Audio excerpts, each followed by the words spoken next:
My dear friends, ఎలాంటి విపత్కర పరిస్థితిలో మీరున్నా ఎంతో సంతోషంగా అందులోంచి బయటికి పడే ఒక గొప్ప మార్గం సంకల్పంతో, విశ్వాత్మకి సంపూర్ణ శరణాగతితో ధ్యానం చేసి బయటకు వచ్చేయచ్చు.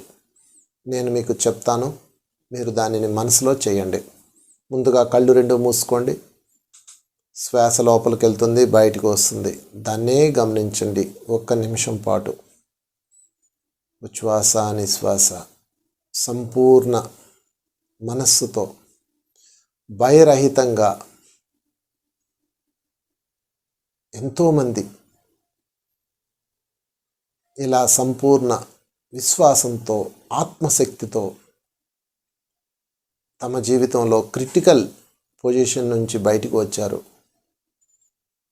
మార్కండేయుడు, ప్రహ్లాదుడు, ఎంతోమంది మహనీయులు. మనం కూడా అలా బయటకు రావచ్చు. మన సమస్య నుంచి, మన అనారోగ్యం నుంచి, మన మృత్యువు నుంచి. ససేమిరా కళ్ళు తెరవద్దు, శ్వాసనే గమనించండి. ఇప్పుడు నేను సంకల్పం చెప్తాను. ఆ సంకల్పాన్ని కళ్ళు తెరవకుండానే మీ మనసులో చెప్పుకోండి. ఓ నిర్గుణ స్వరూప పరబ్రహ్మమా, నేను గత జన్మలలో చేసిన దుష్కర్మల ఫలితాన్ని అనుభవిస్తున్నాను. నేను చేసిన దానికి పశ్చాత్తాపం చెందుతున్నాను. ఇక నుంచి పరివర్తనతో ఉంటాను. ప్రాయశ్చిత్తం చేసుకుంటాను. అవకాశం ఇవ్వు ఓ పూర్ణాత్మ. మరొక్కసారి చెప్పండి. ఓ పరబ్రహ్మమా, గత జన్మలలో నేను చేసిన కర్మలకి పశ్చాత్తాపం చెందుతున్నాను. పరివర్తనతో ఉంటాను. ప్రాయశ్చిత్తం చేసుకుంటాను. ఒక్క అవకాశం ఇవ్వు ఓ పరమాత్ముడా, మహాదేవుడా. మరొక్కసారి సంకల్పం ఆఖరిసారి మీ మనసులో చెప్పుకోండి. కళ్ళు తెరవకుండానే మీ హృదయంతో, సంపూర్ణ హృదయంతో వింటున్నాడు మీ హృదయాన్ని.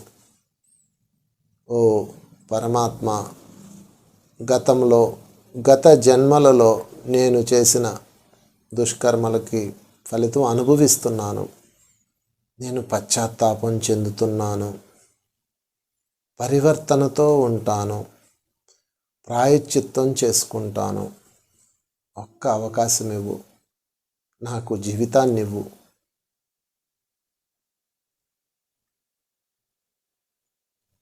సంకల్పం పూర్తయింది. కళ్ళు తెరవద్దు, శ్వాసనే గమనించండి. శ్వాస లోపలికి వెళ్తుంది, బయటికి వస్తుంది. దాన్నే గమనించండి. సంపూర్ణ హృదయంతో భగవంతుడు మనం చెప్పిన సంకల్పాన్ని విన్నాడు.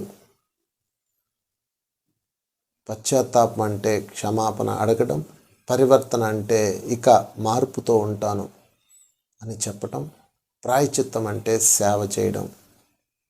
ఈ క్షణం నుంచి మానవులను కానీ, జంతువులను కానీ ఎవరిని హింసించనని మీ హృదయంతో మీరు చెప్పారు. ఆ పరంధాముడు, ఆ పరమాత్ముడు మీ హృదయాన్ని వింటున్నాడు. శ్వాసను గమనిస్తూనే ఉండండి. ఓకే, సంకల్పం పూర్తి చేశాం. ధ్యానంతో ఇలాగే ప్రతిరోజు చేయండి. మీ సమస్యలోంచి మీరు అత్యంత తొందరగా బయటకు వస్తారు. Thank you.